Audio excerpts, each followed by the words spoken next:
ঠিক আছে? তাহলে কম্পিউটারের প্রকারভেদ আলোচনা হয়ে গেল না? তাহলে এখন আমরা জানবো যে পার্টস অফ কম্পিউটার। হ্যাঁ, একটা কম্পিউটারের কয়টা অংশ বা সংগঠন, ঠিক আছে? একটা সক্রিয় কম্পিউটারে কয়টা অংশ থাকে? কি বলেছি? একটা সক্রিয় কম্পিউটারের অংশ। সক্রিয় কথাটা উল্লেখ করলাম কারণ নিষ্ক্রিয় কম্পিউটারকে আমরা কম্পিউটার বলতে রাজি না। ওকে, কম্পিউটারের অংশ। ওকে, সক্রিয়টা না লিখলেও চলতো, কিন্তু আমি তোমাদেরকে নক করে বুঝিয়ে দিলাম, কারণ কি মনে থাকবে যে একটা সক্রিয় কম্পিউটারে কয়টা অংশ। কেউ বলতে পারবা যে একটা সক্রিয় কম্পিউটারে কয়টা অংশ? আইডিয়া? কয়টা? চারটা। গুড। কি কি? ডেস্কটপ মানে? আচ্ছা, তোমরা বলতেছো যে একটা সব কম্পিউটারে চারটা অংশ, তাহলে কি কি বললাম? মনিটর, মাউস, কিবোর্ড, সিপিইউ, আর কি? প্রিন্টার। পাঁচটা। আর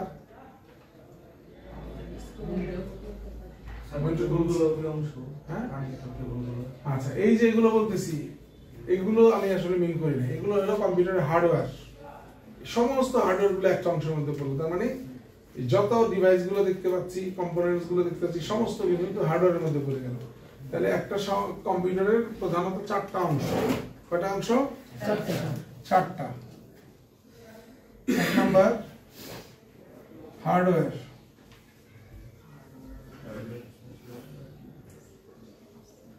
কি বললাম?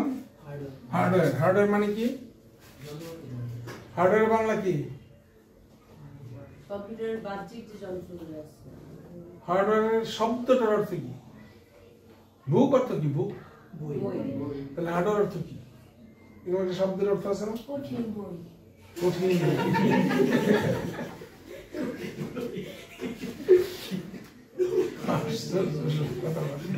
হার্ডওয়্যার মানে কঠিন বই। আচ্ছা, যাই হোক, একসময় মানুষ হার্ডওয়্যার এরকম কঠিন বস্তু মনে করতো। হার্ডওয়্যার মানে যন্ত্রাংশ। কি আশ্চর্য! হার্ডওয়্যারের দোকান দেখো নাই তোমরা? হার্ডওয়্যার দোকানে কি বিক্রি করে? যন্ত্রাংশ বিক্রি করে। বিভিন্ন যন্ত্রের মানে মেশিন না, কিন্তু যন্ত্রাংশ বিক্রি করে। মেশিন মানে পূর্ণাঙ্গ যন্ত্র। আর ওই যন্ত্র থেকে একটা, যেমন এটা একটা যন্ত্র, কলম, যদি এটাকে সবগুলো আলাদা আলাদা করে ফেলি তাহলে এটা একটা হার্ডওয়্যার, একটা হার্ডওয়্যার। ঠিক আছে? এরকম। তাহলে হার্ডওয়্যার শব্দের অর্থ যন্ত্রাংশ। মনে থাকবে, সেটা যে কোনো কিছুর যন্ত্রাংশ। সব যন্ত্রেরই আছে যন্ত্রের অংশ, সোজা হিসাব। ঠিক আছে? দুই নাম্বার কি? সফটওয়্যার। বোঝাই যাচ্ছে। সফটওয়্যার মানে কি?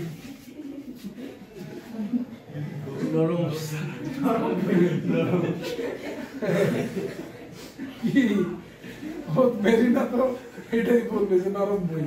ঠিক আছে? আচ্ছা, যাই হোক, সফটওয়্যার মানে নরম বই না, বা নরম বস্তু না। সফটওয়্যার আসলে বাংলাটা আমরা সফটওয়্যারই করি। সফটওয়্যারের স্পেসিফিক কোনো বাংলা ওয়ার্ড নাই।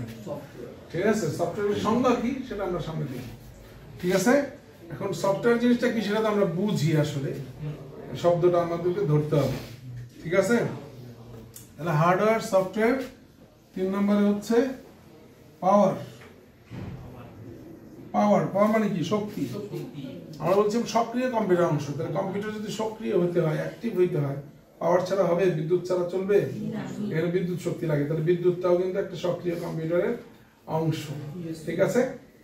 দেন হলো 4 নম্বরে হলো ইউজার। ইউজার। একটা কম্পিউটার যদি অ্যাক্টিভ হইতে হয়, সক্রিয় হইতে হয়, কোন ইউজার ছাড়া কম্পিউটার একা চলতে পারবে? পারবে না, এটা সম্ভব না। তাহলে hardware, software, power and user, এই চারটা হচ্ছে একটা সক্রিয় কম্পিউটারের অংশ। এখন এই ইউজার, এটা নিয়ে কি আলোচনার খুব বেশি কিছু আছে? নাই। আর পাওয়ার নিয়েও আলোচনার খুব বেশি কিছু নাই। মাহমুদা তো নাই, চলে গেছে না? আমাদের নতুন বছরে গিফট পেয়েছি এটা। হ্যাঁ, আমাদের স্টুডেন্ট মাহমুদা নিয়ে আসছে। স্যার আপনি কাপড় দিয়ে বলছেন। তো ঠিক আছে, ইউজার নিয়ে আলোচনার তেমন কিছু নাই। তাহলে ব্যবহারকারী আমরা মুছে দিলাম। ওকে, এরপরে পাওয়ার নিয়ে কি আলোচনা তেমন কিছু আছে? আমাদের এই অংশে পাওয়ার নিয়ে আলোচনা তেমন কিছু নেই। তাহলে বাকি রইল কি? Hardware and software. তো আমাদের ফান্ডামেন্টাল অফ কম্পিউটারের পরে সফটওয়্যার নিয়ে হার্ডওয়্যার নিয়ে একটা ক্লাস আছে, দেখো লেখা আছে হার্ডওয়্যার আইডেন্টিফাই আছে না, ফান্ডামেন্টাল অফ কম্পিউটারের পরে হার্ডওয়্যার আইডেন্টিফাই নামে একটা ক্লাস আছে, আছে কিনা? তাহলে সেই ক্লাসে আমরা হার্ডওয়্যার নিয়ে ক্লাস আলোচনা করব। তাহলে আমি হার্ডওয়্যারটা এখানে মুছে ফেললাম। ক্লিয়ার? তাহলে আমাদের বাকি রইল কি? সফটওয়্যার। তাহলে এখানে আমরা আজকে সফটওয়্যার নিয়ে আলোচনা করব, ঠিক আছে? তাহলে সফটওয়্যার বলতে আমরা কি বুঝি, কে বলতে পারবা?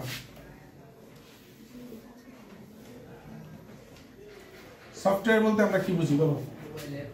Software mobile app, mobile app তো একটা সফটওয়্যার, সেটা ঠিক আছে, কিন্তু সফটওয়্যারের সংজ্ঞা কি, ডেফিনিশনটা কি?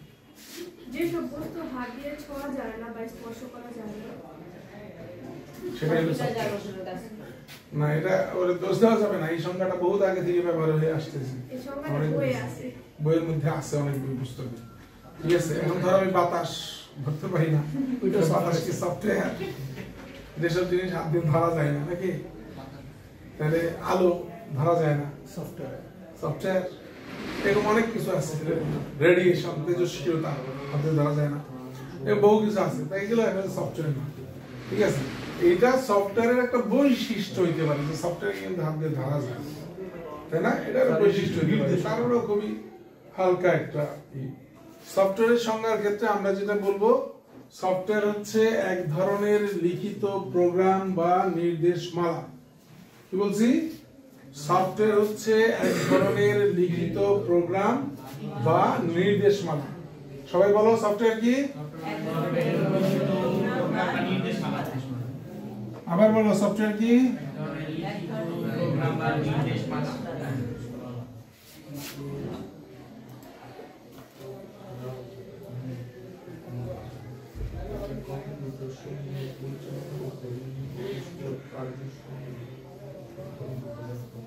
ওকে, তাহলে সফটওয়্যার হচ্ছে এক ধরনের লিখিত প্রোগ্রাম বা নির্দেশমালা। বলো আবার বলেন।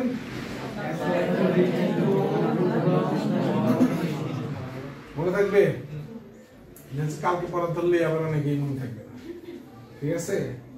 হয়তো দু একজনে পারবে, এরকম মনে থাকলে হবে না, ঠিক আছে? মনে থাকাটা মনে থাকার মতোই হইতে হবে। তাহলে এই যে আমরা বললাম যে সফটওয়্যার হচ্ছে এক ধরনের লিখিত প্রোগ্রাম বা নির্দেশমালা, ঠিক আছে? এখন program, what means program? Program বলতে আমরা কি বুঝি? সাদামাটা অর্থে আমরা প্রোগ্রাম বলতে কি বুঝি বলেন? অনুষ্ঠান। তো প্রায় বিয়ের অনুষ্ঠান করছে, ঠিক আছে? আর কেউ?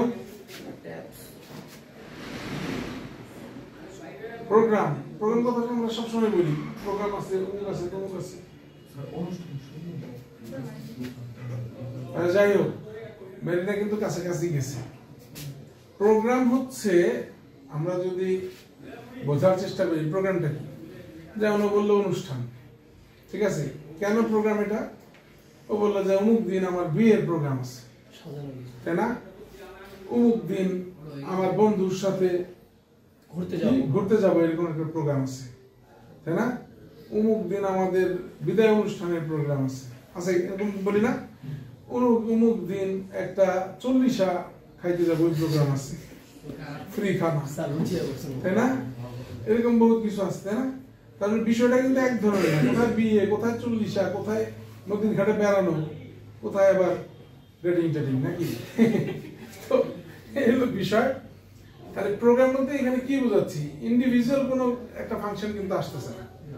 মূল বিষয়টা হচ্ছে প্রোগ্রাম একটা অনুষ্ঠান হইতে পারে, অনেক কিছুই হইতে পারে, নির্দেশনা হইতে পারে। প্রোগ্রাম বলতে আসলে সেটাকেই বোঝায় যেটা আগে থেকে নির্ধারণ করে রাখা হয়, এটাই হচ্ছে প্রোগ্রাম। আগে থেকে সেট করে কোনো রাখা, এটাই হলো প্রোগ্রাম, তাই না? আমি যখন বলতেছি অমুক দিন আমার বন্ধুর সাথে নদীর পরে একটা প্রোগ্রাম আছে, 2 বন্ধু মিলে আড্ডা দিব, 2 বন্ধু আড্ডা দিবে, সেটা একটা প্রোগ্রাম। কেন? আগে থেকে তারা ঠিক করে রাখছে যে অমুক দিন ওইখানে আমরা এটা করবো। তার মানে পূর্ব নির্ধারিত কোনো কিছু যখন সম্পন্ন হবে, এরকম কোনো পরিকল্পনাই হচ্ছে প্রোগ্রাম, ঠিক কিনা? তাহলে সেটা বিয়ের প্রোগ্রাম হইতে পারে, 2 মাস আগে থেকে ঠিক করে রাখছে বিয়ের প্রোগ্রাম হবে, ও বিয়ের প্রোগ্রামে নাচবে, নাচে না? আমি তো শুনলাম চুল ছেড়ে দেবে, নাচছো? হ্যাঁ, আমি নাচছে না? আচ্ছা, আমি তো ভাই, ভালো, ঠিক আছে? আচ্ছা, তাহলে পূর্ব নির্ধারিত কোনো কিছু যেটা ঘটার জন্য একটা প্ল্যান প্রস্তুতি থাকবে, সেটাই হলো প্রোগ্রাম। এই ধরনের ব্যাপারগুলো হচ্ছে পূর্ব নির্ধারিত কোনো কিছু যেটা আমরা করবো, এরকম কিছু, সেরকমই কিছু প্রোগ্রাম। তাহলে বোঝা যাচ্ছে যে এখন এই প্রোগ্রামগুলো আমরা মৌখিক করতে পারি। আমি ওকে বলতে পারি কালকে তুমি আসবে কেন, আমরা একটা প্রোগ্রাম করি, মৌখিক। আর এটা আমি লিখেও দিতে পারি। কম্পিউটারের ক্ষেত্রে এগুলো হলো লিখিত প্রোগ্রাম। তার মানে কম্পিউটারের কাছে কিছু লিখিত প্রোগ্রাম আছে। প্রোগ্রাম মানে আগে থেকে লেখা যে এটা হবে, তাই না? এরকম কিছু হবে। তাহলে কম্পিউটারের কাছে কি লেখা হবে? কি বিয়ের অনুষ্ঠান করবে? না, বিয়ের অনুষ্ঠান করবে না। ধরো কম্পিউটার কাছে বোঝার জন্য সহজ অর্থে সহজ করে বলার চেষ্টা করতেছি আর কি, এরকম কিবোর্ড আছে নাকি, আছে না? এখন এই কিবোর্ডের মধ্যে অনেকগুলো বাটন আছে, এ বি সি ডি 1 2 3 4 ইত্যাদি নাকি। তুমি যদি এই কিবোর্ডে মনে করো 1 লেখা আছে, এখানে 2 লেখা আছে, একে চাপ দিলে মনিটরের মধ্যে 1 লেখা আসবে নাকি? কেন আসে? এটা ব্যাকএন্ডে এগুলো সফটওয়্যার কাজ করে কিনা? তাহলে ওই সফটওয়্যারটাই হচ্ছে লিখিত প্রোগ্রাম। ওর ভেতরে কিছু নির্দেশনা দেওয়া আছে। কি নির্দেশনা দেওয়া আছে? যে তুমি এই বাটনটা চাপ দিলে এখানে 1 লেখা দিবা, এই বাটনটা চাপ দিলে 2 লেখা দিবা, অথবা তুমি 1 যোগ 2 এরকম সমান সমান দিলে রেজাল্ট দিবা 3। এই ব্যাপারগুলোর নির্দেশনা ওকে আগে থেকে দেওয়া আছে। বুঝতে পারছি? এই যে কর্মকাণ্ডগুলা, কোনটা করলে কোনটা হবে, কি করলে কি হবে, কি করলে কি হবে না, এই ব্যাপারগুলো কম্পিউটারকে আগে নির্দেশনমালা হিসেবে, নির্দেশমালা মানে অনেক নির্দেশনা, একটা নির্দেশনা, ঠিক আছে? যে এই নির্দেশমালাগুলো লিখিত আকারে একটা দেওয়া আছে। তার মানে প্রোগ্রামকে আমরা বলতে পারি এ সেট অফ রুলস। হ্যাঁ, ইংলিশে যেটা বলা হয় a set of rules is called program. অনেকগুলো নিয়ম নীতির একটা সেট, যে নিয়মগুলো এক্সিকিউট করতে হবে, বাস্তবায়ন করতে হবে, ঠিক আছে? তাহলে আমরা বলতে পারি যে কিছু নির্দেশমালা দেওয়া আছে প্রোগ্রাম আকারে, সেগুলো মেইনটেইন করাই হচ্ছে সফটওয়্যারের কাজ। এটাই হচ্ছে সফটওয়্যার। আমি কি বুঝাইতে পারছি বিষয়টা? হ্যাঁ, বুঝো না? এরকম কেউ আছো? তাহলে কম্পিউটারে এরকম আমরা যা কিছু দিব সেটাই হবে। এখন বিষয়টা হচ্ছে, কখনো কি এরকম হয় যে আমি 1 চাপ দিছি এখানে 2 লেখা আসছে? হ্যাঁ, হয়। কিন্তু যখন কম্পিউটার নষ্ট হয়, হ্যাঁ, কম্পিউটার নষ্ট বলতে যদি সফটওয়্যারটা এরকম দেওয়া থাকে যে তুমি 1 চাপ দিলে 2 দিবা, 2 চাপ দিলে 5 দিবা, হ্যাঁ, যোগ করতে দিলে ভাগ করে দিবা, ভাগ করতে দিলে ডিলিট করে দিবা, হ্যাঁ, কোনো কিছু এক্সিকিউট করার কমান্ড দিলে দৌড়ে পালাবা, আরেক কম্পিউটারের মধ্যে তথ্যগুলো পাস করে দিবা, হয় না? এটাকে কি বলে? এইটাও প্রোগ্রাম, এটাও সফটওয়্যার। ওইটাকে বলে ভাইরাস, তাই না? ভাইরাসও কিন্তু কি, ভাইরাস মানে কি? ব্যাকটেরিয়া ভাইরাস, ভাইরাস জৈব জৈব না, কিন্তু এটা ওই সফটওয়্যারের প্রোগ্রামের ভাইরাস। এটা কিন্তু এমন না যে আমার নাক দিয়ে ঢুকে যাবে, কুকুরের মতো স্যার। ঠিক আছে? এটা এরকম না। ভাইরাস কি? তাহলে কম্পিউটারের ভাইরাস কি? আমাদের জন্য যে ভাইরাস সেটা একটা জীব, তাই না? অণুজীব। হ্যাঁ, কিন্তু কম্পিউটারের ভাইরাসটা কিন্তু অণুজীব না। কম্পিউটারের ভাইরাসটা হচ্ছে ক্ষতিকারক প্রোগ্রাম বা সফটওয়্যার। ক্ষতিকারক প্রোগ্রাম বা সফটওয়্যারকে কম্পিউটার ভাইরাস বলে। তাহলে কম্পিউটার ভাইরাস কাকে বলে? ক্ষতিকারক প্রোগ্রাম বা সফটওয়্যারকেই কম্পিউটারের ভাইরাস বলে। ক্লিয়ার? তাহলে আবার বলো, কম্পিউটার ভাইরাস কাকে বলে? তাহলে আমরা বলতে পারি কম্পিউটার ভাইরাস হচ্ছে ক্ষতিকারক প্রোগ্রাম বা সফটওয়্যার। বলো, ঠিক আছে? এখন যখন ওই ক্ষতিকারক সফটওয়্যার তোমাকে এলোমেলো গাইড করবে, তোমার কম্পিউটারে ঢুকে তথ্য চুরি করে নিয়ে পালাবে, ট্রোজান হর্স আছে, ঠিক আছে? এগুলো কিন্তু এক ধরনের সফটওয়্যার, বুঝতে পারছি? কিন্তু যেগুলো ক্ষতিকারক প্রোগ্রাম না, সেগুলো কিন্তু নিয়ম নীতি মেনে সুন্দরভাবে কাজ করবে। ওরাও নিয়ম নীতি মানতেছে, ক্ষতিকারক প্রোগ্রাম ওর সফটওয়্যারের নিয়ম মানতেছে, ঠিক আছে? তাহলে এই হলো বিষয়। তাহলে সফটওয়্যার কি আশা করি বুঝাইতে পারছি। এখন এই সফটওয়্যারের কিন্তু আবার প্রকারভেদ আছে। সফটওয়্যারের প্রকারভেদ আছে।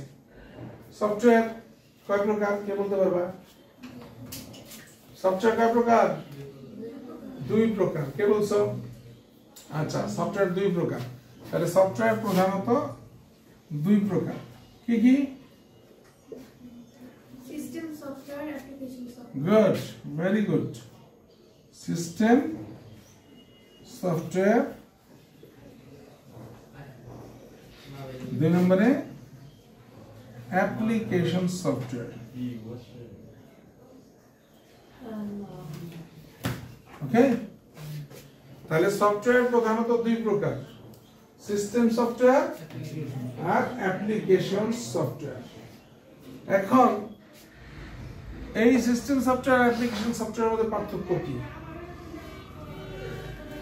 সিস্টেম সফটওয়্যার বলতে আমরা আসলে কি বুঝি? নামের সাথেই বোঝা যাচ্ছে সিস্টেম সফটওয়্যার। তার মানে সিস্টেম সফটওয়্যার মানে কম্পিউটারের সিস্টেমের সাথে যে জড়িত, তাই না? সেই সফটওয়্যারগুলো সিস্টেম সফটওয়্যার। এটার মধ্যে কি কি? তার মানে কম্পিউটারকে প্রাণবন্ত করার জন্য, অ্যাক্টিভ করার জন্য যে সফটওয়্যারগুলো লাগে সেগুলোই মূলত সিস্টেম সফটওয়্যারের মধ্যে পড়ে। সিস্টেম সফটওয়্যার আবার প্রকারভেদ আছে, ঠিক আছে? অ্যাপ্লিকেশন সফটওয়্যার কোনগুলো আসে? অ্যাপ্লিকেশনস অর্থ কি? অ্যাপ্লিকেশন অর্থ অ্যাপ্লিকেশন অর্থ আবেদন, কিন্তু এইখানে অ্যাপ্লিকেশনটা ওই আবেদন থেকে আসে না। অ্যাপ্লাই, অ্যাপ্লাই মানে কি? প্রয়োগ। ওই অ্যাপ্লাই থেকে আসছে এখানে অ্যাপ্লিকেশনস, প্রায়োগিক, ঠিক আছে? তার মানে এইখানে কাজ নির্ভর, ঠিক আছে? কম্পিউটারে যত ধরনের কাজ আছে, আমরা যে কাজগুলো করি, লেখালেখির কাজ, হিসাব নিকাশের কাজ, হ্যাঁ ঠিক আছে, লেখালেখি, হিসাব নিকাশ, graphics design, phone call, presentation, হ্যাঁ, ভিডিও এডিটিং, অ্যানিমেশনস, গতকালকে আমরা অনেকগুলো কাজের কথা আলোচনা করছি। সব কাজের জন্য সফটওয়্যার লাগে, সব কাজ। ওই সফটওয়্যারগুলোই হলো অ্যাপ্লিকেশন সফটওয়্যার। ক্লিয়ার? আমি সামনে আরো আলোচনা করব। এখন তার মানে 2 ধরনের সফটওয়্যার পেলাম। একটা হচ্ছে কম্পিউটারকে প্রাণবন্ত করার জন্য, অ্যাক্টিভ করার জন্য, হ্যাঁ, সেগুলো সিস্টেম, যেগুলো কম্পিউটারের প্রাণবন্ত। যেমন ধরো আমি মানুষ, আমি যদি একটা কম্পিউটার হই, একজন মানুষকে যদি একটা কম্পিউটারের সাথে তুলনা করি, বিবেচনা করি যে একটা মানুষই একটা কম্পিউটার, তাহলে আমার ভিতরে যে প্রাণ আছে, হ্যাঁ, যে বিবেক বুদ্ধি আছে, কোন একটা কাজ বাস্তবায়ন করার বা কাজটাকে অ্যাডপ্ট করার যে প্রক্রিয়া আছে, সেগুলো হলো কি সিস্টেম সফটওয়্যারের মধ্যে পড়ে যায় সবগুলো। আর সুনির্দিষ্টভাবে যখন কোনো একটা কাজ করছি, যেমন আমি লেখালেখি করছি, কারণ আমি মায়ের পেট থেকে পড়ে আমি লেখালেখি শিখছি, শিখি নাই, তাই না? সেইটা আমাকে শিখতে হয়েছে। এই যে লেখালেখি করার যে জ্ঞানটা, এটাকে আমি অ্যাপ্লিকেশন সফটওয়্যারের সাথে তুলনা করতে পারি, ঠিক আছে?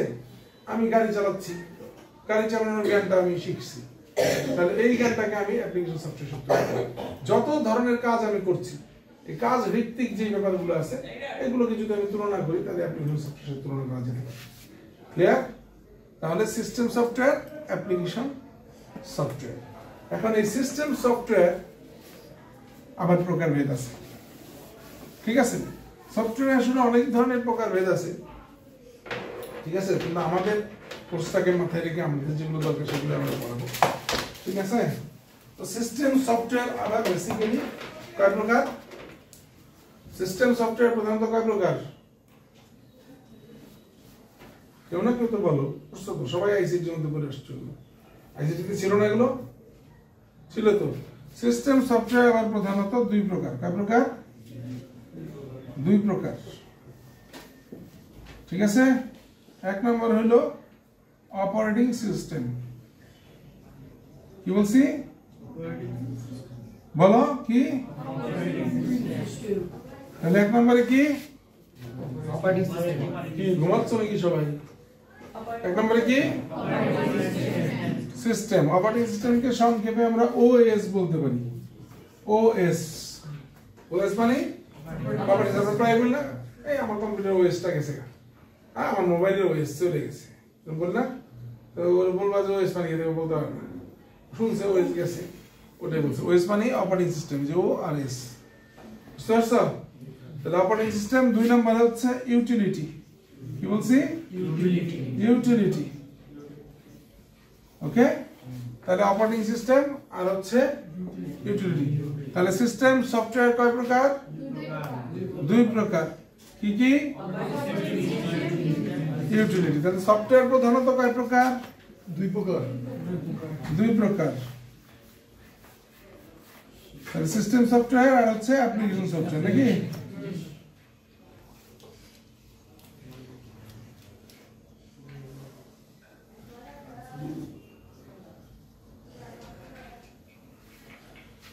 ঠিক আছে, এই হলো সফটওয়্যারের প্রকারভেদ। ক্লিয়ার? এখন এই অপারেটিং সিস্টেম আর ইউটিলিটি এই দুটোর মধ্যে আর পার্থক্য কি? ওই যে আবার মানুষের সাথে যদি আমি তুলনা করি কম্পিউটারকে, অপারেটিং আমি বলছিলাম যে সিস্টেমের সাথে যেগুলো জড়িত, জীবন্ত প্রাণবন্ত অ্যাক্টিভ করার জন্য যেগুলো জড়িত, সেগুলো হইলো সিস্টেম সফটওয়্যারের মধ্যে পড়ে সামগ্রিকভাবে সমাজ। এখন অপারেটিং সিস্টেমটাকে সরাসরি আমরা প্রাণের সাথে তুলনা করতে পারি। জীবন, আমার যে জীবন আছে, একজন মানুষের যে জীবন আছে, কম্পিউটারের সাথে মানুষের কিন্তু এই জায়গাগুলো খুব মিল। যেমন অনেক মানুষ আছে না, হঠাৎ করে স্ট্রোক করে মারা গেছে, দেখতে খুব সুদর্শন ইয়াং আছে না, হাত পা নাক চোখ মুখ সব আছে। হাত পা নাক চোখ গুলোকে যদি আমি হার্ডওয়্যারের সাথে তুলনা করি, দেখো মানুষের হাত পা নাক চোখ মুখ সব হলো হার্ডওয়্যার, এবং হার্ডওয়্যারের ভিতরে সফটওয়্যারটা হলো প্রাণ। কোন সফটওয়্যারটা প্রাণ? অনেকগুলো সফটওয়্যার থেকে সিস্টেম না অ্যাপ্লিকেশন। সিস্টেম সফটওয়্যার হচ্ছে তাকে অ্যাক্টিভ করার জন্য, এর মধ্যে অপারেটিং সিস্টেমটাই হলো প্রাণ, লাইফ, একদম জীবন। ঠিক আছে, এখন শুধু জীবন থাকলেই কি হবে? একজন মানুষ আছে জীবিত কিন্তু সে হাত নাড়াইতে পারে না, একজন মানুষ আছে পা নাড়াইতে পারে না, একজন চোখ নাড়াইতে পারে না, আছে না? আচ্ছা, অনেকে আবার পুরো লেফট সাইড কাজ করে না, অনেকে আছে পুরো রাইট সাইড কাজ করে না। প্যারালাইজ হলে দেখবা সাধারণত বাম পাশ হয় না ডান পাশ হয়, তাই না? একসাথে দুই পাশে এরকম খুব কম। কেন হয় বলতো? আধা কেন হয়? আর শুধু এমন হয় না যে ডান হাত বাম পা, এরকম কিন্তু খুব একটা হয় না। আমাদের ব্রেন তাছাড়া দুই ভাগে বিভক্ত হয়, ডান পাশ হলো বাম পাশ নিয়ন্ত্রণ করে আর বাম পাশ হলো গুড, ভেরি গুড। ঠিক আছে, আমাদের ব্রেনের মধ্যে দুইটা পার্ট আছে, দুইটা পার্ট আছে। তা আমাদের ব্রেনের এই যে ডান পাশ, এটা আমাদের শরীরের বাম পাশকে নিয়ন্ত্রণ করে, আর ব্রেনের বাম পাশটা শরীরের ডান পাশকে নিয়ন্ত্রণ করে। তো যখন মানুষের মস্তিষ্কে রক্তক্ষরণ হয় তখনই সাধারণত প্যারালাইজড হয়। কারণ দেখা গেল মস্তিষ্কের ডান পাশে রক্তক্ষরণ হইলে তার বাম পাশেটা প্যারালাইজড হয়ে যায়, আর যদি বাম পাশে রক্তক্ষরণ হয় তাহলে ডান পাশ প্যারালাইজড হয়ে যায়। বুঝতে পারছি? এর জন্য দেখবো এক সাইড ধরে হয়। তো যাই হোক, অনেকটা এইরকমই কিন্তু মানুষের সাথে কিন্তু মিল আছে অনেক জায়গায়। তাহলে অপারেটিং সিস্টেম হচ্ছে মানুষের প্রাণ, কিন্তু এই যে হাত পা নাক চোখ মুখ এগুলোকে অ্যাক্টিভ করার জন্য একটা সফটওয়্যার লাগে, সেগুলোই হলো ইউটিলিটি সফটওয়্যার। ওকে, যেমন কম্পিউটারের যে মনিটরটা আছে, মনিটরটা যেন একদম সঠিকভাবে সঠিক পারফরমেন্স দেয়, তার জন্য আমরা জানি গ্রাফিক্সের সফটওয়্যার লাগে, তাই না? লাগে না? মাদারবোর্ডের সফটওয়্যার বলে অনেকে, গ্রাফিক্সের সফটওয়্যার বলে অনেক। আর যারা ভিডিও গেম ইউজ করে তারা তো গ্রাফিক্সটা ভালো বোঝে। ঠিক আছে, তারপর তুমি প্রিন্টার ইউজ করবা, প্রিন্টারের জন্য ছোট একটা ইউটিলিটি সফটওয়্যার আছে। কিবোর্ডের জন্য মাউসের জন্য ইউটিলিটি আছে, সেটা হয়তো আমরা সেটআপ দেই না, হ্যাঁ, ওটা প্লাগ এন্ড প্লে, হ্যাঁ, বা বাই ডিফল্ট উইন্ডোজের সাথে হয়তো দেওয়া থাকে, অপারেটিং সিস্টেমের সাথে দেওয়া থাকে আজকাল, এই জন্য আমরা দিই। কিন্তু সফটওয়্যার প্রত্যেকটা ডিভাইসের জন্য, কম্পিউটারে যতগুলো ডিভাইস আছে প্রত্যেকটার জন্য আলাদা আলাদা কিন্তু সফটওয়্যার আছে। ওই সফটওয়্যারগুলোকে বলা হয় ইউটিলিটি। যত ধরনের কম্পোনেন্টস আছে, হ্যাঁ, ডিভাইস আছে, সবগুলোকে আলাদা আলাদা অ্যাক্টিভ করার জন্য সফটওয়্যার কাজ করে। ঠিক আছে, আর মূলত প্রাণ থাকতে, প্রাণ না থাকলে সেই ইউটিলিটি নিতে পারবে না, অ্যাপ্লিকেশন সফটওয়্যার নিতে পারবে না। ক্লিয়ার? আর অ্যাপ্লিকেশন সফটওয়্যার হলো একেবারে সুনির্দিষ্ট কাজ ভিত্তিক। তোমার কিবোর্ড আছে, কিবোর্ডটাকে অ্যাক্টিভ করার জন্য ইউটিলিটিও আছে, কিন্তু কিবোর্ডে তুমি লেখালেখি করবে এই করবে এই জ্ঞানটা তোমার নাই। মানে আমার হাত আছে, তাই না? আমার প্রাণও আছে, কিন্তু এই হাত দিয়ে কি কি কাজ করতে হবে সেটা আমি জানি না, তাহলে আমাকে শিখতে হবে। হাত দিয়ে আমি লেখালেখি করবো, লেখাটা আমাকে শিখতে হবে। ঠিক এরকমই অনেকটা। তাহলে কম্পিউটারে লেখালেখি করার জন্য আলাদা একটা সফটওয়্যার লাগবে, সেই সফটওয়্যারগুলো হলো অ্যাপ্লিকেশন সফটওয়্যার। কম্পিউটারে হিসাব নিকাশ করার জন্য একটা সফটওয়্যার লাগবে, সেটা হলো অ্যাপ্লিকেশন সফটওয়্যার। কম্পিউটার গ্রাফিক্সের কাজ করবা, সেটার জন্য সফটওয়্যার লাগবে, সেটা হলো অ্যাপ্লিকেশন সফটওয়্যার। ক্লিয়ার? এখন অ্যাপ্লিকেশন সফটওয়্যারের তো অনেক ধারা, অনেক পথ, অনেক মোড, তাই না? এত কিছু তো আমরা আলোচনা শেষ করতে পারবো না, যেহেতু আমাদের কোর্সের নাম হচ্ছে computer office applications. Officially most important যে সফটওয়্যারগুলো, সেগুলো নিয়ে আমরা আলোচনা করবো, তাই না? তাহলে অ্যাপ্লিকেশন সফটওয়্যারের মধ্যে যে ব্যাপারগুলো আছে,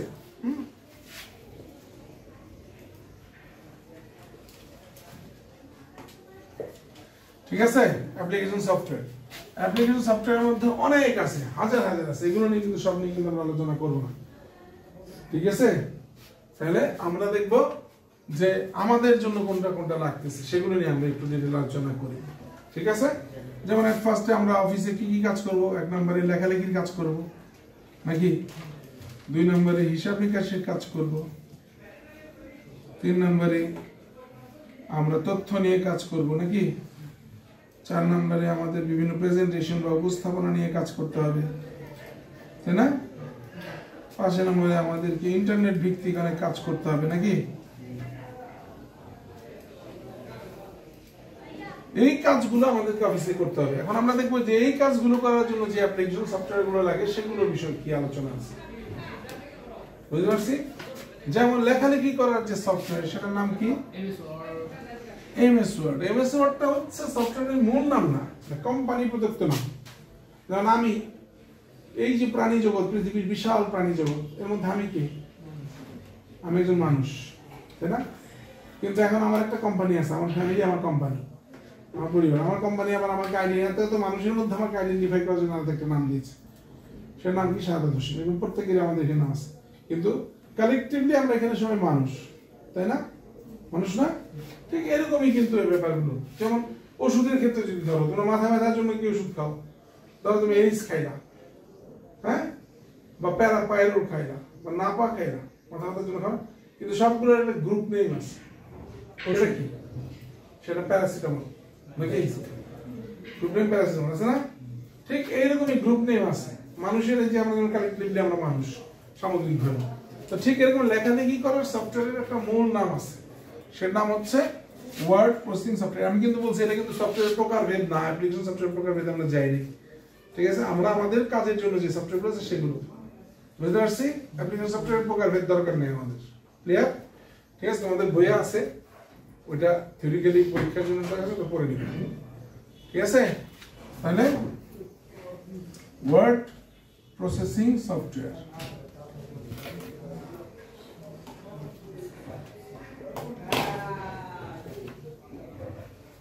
ওকে তাহলে লেখালেখি করার জন্য যে সফটওয়্যার সেটা হলো ওয়ার্ড প্রসেসিং সফটওয়্যার হিসাব নিকাশের জন্য যে সফটওয়্যার সেটার নাম হচ্ছে স্প্রেডশিট পড়াইছি কিন্তু আমরা পড়াইছি না বলছি না যে এক্সেল কে কি বলে সবাই বলো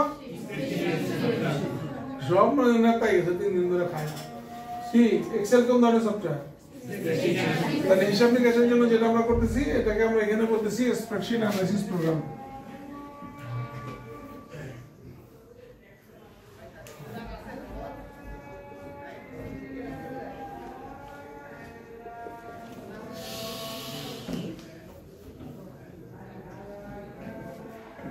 ওকে তথ্য নিয়ে যেটা এরা কি বলতেছি ডাটাবেস সফটওয়্যার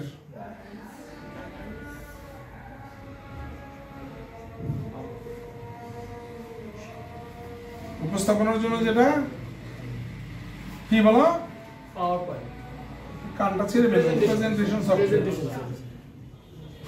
এগুলো সবই তো পড়াইছি ক্লাস যখন করাইছি তখন তো পড়াইছি যেদিন পাওয়ার পয়েন্ট ধরছি সেদিন বলছি না সবার আগেই তো বলছি আর ইন্টারনেটের জন্য ব্রাউজিং সফটওয়্যার নাকি ইন্টারনেট ব্রাউজ করতে ব্রাউজিং সফটওয়্যার লাগে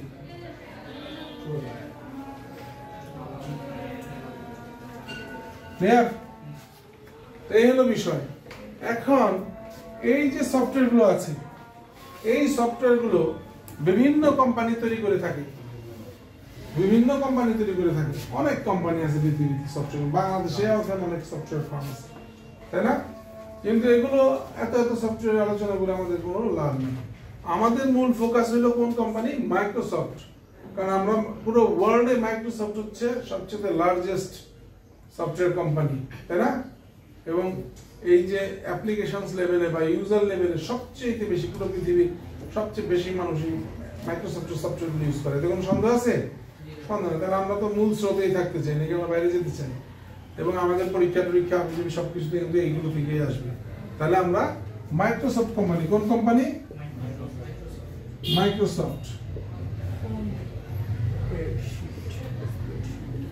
মাইক্রোসফট কর্পোরেশন হ্যাঁ কোম্পানির নাম কি কর্পোরেশন মাইক্রোসফট কর্পোরেশন হ্যাঁ ওই যে মাইক্রোসফট কর্পোরেশনের প্রতিষ্ঠাতা কে এটা বাইরে তো জিজ্ঞেস করতে পারে কেউ মাইক্রোসফট কর্পোরেশনের প্রতিষ্ঠাতা কে হ্যাঁ কথা বল না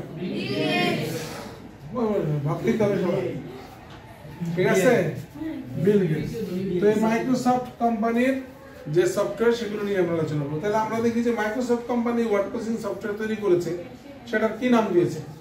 সেটার নাম দিয়েছে এমএস ওয়ার্ড। বলছি এমএস ওয়ার্ড। ওকে, তাহলে কেউ যদি তোমাকে প্রশ্ন করে যে মাইক্রোসফট ওয়ার্ড কি বা কোন ধরনের সফটওয়্যার, কি বলবো? মাইক্রোসফট ওয়ার্ড কোন ধরনের সফটওয়্যার? মাইক্রোসফট ওয়ার্ড কোন ধরনের সফটওয়্যার? আবার বলো কোন ধরনের সফটওয়্যার? Okay fine. এবার স্প্রেডশিট অ্যানালাইসিস প্রোগ্রাম, এটা মাইক্রোসফট তৈরি করেছে এবং তারা নাম দিয়েছে এমএস এক্সেল, মানে মাইক্রোসফট অফিস এক্সেল। এখন কিন্তু তার সাথে অফিস আছে, হ্যাঁ, Microsoft office word, Microsoft office Excel. আমরা সংক্ষেপে লিখতেছি আর কি, এমএস এক্সেল লিখলাম আর কি। হ্যাঁ, তাহলে মাইক্রোসফট এক্সেল কোন ধরনের সফটওয়্যার? Spreadsheet analysis program. সবাই মাইক্রোসফট এক্সেল কোন ধরনের সফটওয়্যার? কোন ধরনের সফটওয়্যার? গুড। তাহলে ডাটাবেস সফটওয়্যার মাইক্রোসফট কি নাম দিল? MS Access, A double C E double S নাকি? তাহলে মাইক্রোসফট এক্সিস কোন ধরনের সফটওয়্যার? আবার বলো মাইক্রোসফট এক্সিস কোন ধরনের সফটওয়্যার? সবাই বলো, আবার বলো। গুড।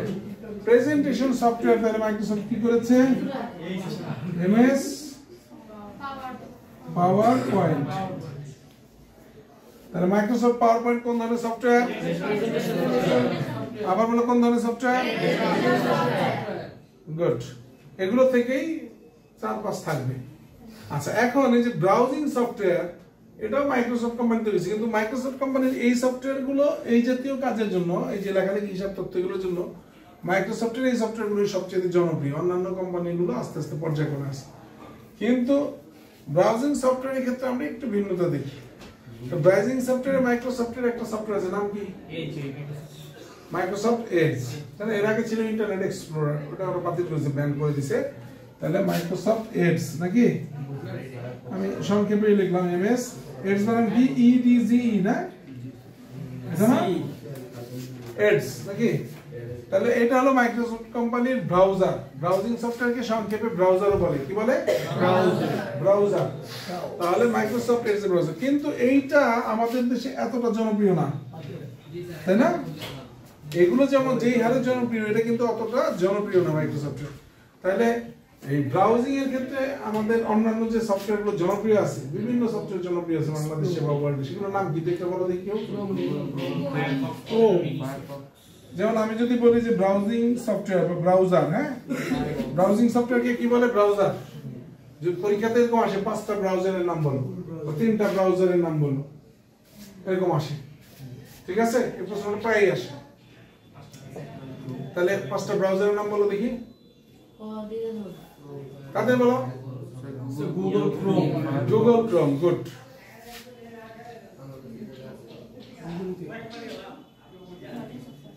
গুগল এক্সপ্লোর আছে। Internet explore, Google explore, Google Chrome. আর কি আছে? Opera mini sir. Opera, full browser. হ্যাঁ, full browser. Firefox. Firefox. Firefox, Mozilla Firefox নাকি? স্যার 3টা তো হয়ে গেল। হ্যাঁ, আর বলো। ইয়াহু। ইয়াহু তো ব্রাউজার না। UC browser. UC browser.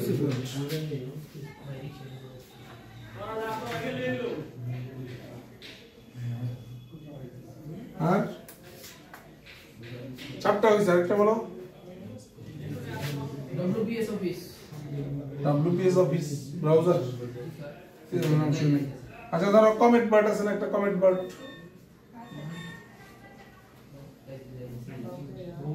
আরেকটা কি জানা আছে, একটা শিয়ালের একটাই দিয়ে। জি স্যার, ওইটা ফায়ারফক্স না, ফায়ারফক্স। না, ফায়ারফক্স তো ওটা একটা মোজিলা। Comment bird. স্যার ফুল ব্রাউজার একটা আছে স্যার। হ্যাঁ, উলফ না কি জানি একটা আছে, ওটা ইয়াহু আছে তো স্যার একটা। ইয়াহু ব্রাউজার না, সার্চ ইঞ্জিন। ইয়াহু হলো সার্চ ইঞ্জিন। ঠিক আছে, ওগুলো আমরা ইন্টারনেটে মাসে বিস্তারিত আলোচনা করবো। তো যাই হোক, আজকে সফটওয়্যার নিয়ে এতটুকু আলোচনা করলাম আর কি আমরা। ঠিক আছে, মাইক্রোসফটেরটা এমএস এডস, এর বাইরে আমরা 5টা নাম দিয়ে দিলাম, কারণ পরীক্ষাতে আসে। তো এই হলো মোটামুটি সফটওয়্যারের আদ্যপান্ত, একদম ডিটেইল কিন্তু আমরা বুঝলাম। এই কোর্সের সাথে সংশ্লিষ্ট যতটুকু আছে সেগুলোই আমরা ডিটেইলস বললাম। এটা comet bird, COMET, comet bird এরকম আছে। তারপর আপনারা গুগলে সার্চ দিলে প্রচুর ব্রাউজারের নাম পাবেন, আপনাদের বইতে আছে। হ্যাঁ, এগুলো আপনারা দেখে নিতে হবে। এই যে গতকালকে থেকে আজকে পর্যন্ত যতটুকু আমরা ক্লাস নিলাম এর ভিতরই পরীক্ষাতে কমপক্ষে ধরেন ঘুরে গেছে 15-10 পেয়ে যাবেন। আমাদের পাস করার জন্য 36 লাগবে নাকি স্যার শেষের থেকে স্যার এগুলোর মধ্যে থেকে পেয়ে যাবেন। আর আগামীকালকে আমরা হার্ডওয়্যার কমেন্ট পার্ট, আগামীকালকে আমরা হার্ডওয়্যার আইডেন্টিফাই ক্লাস করব, ঠিক আছে? তো এই হলো বিষয়। তো সবাই আজকে তো এই পর্যন্তই। জি স্যার আজকে ওকে।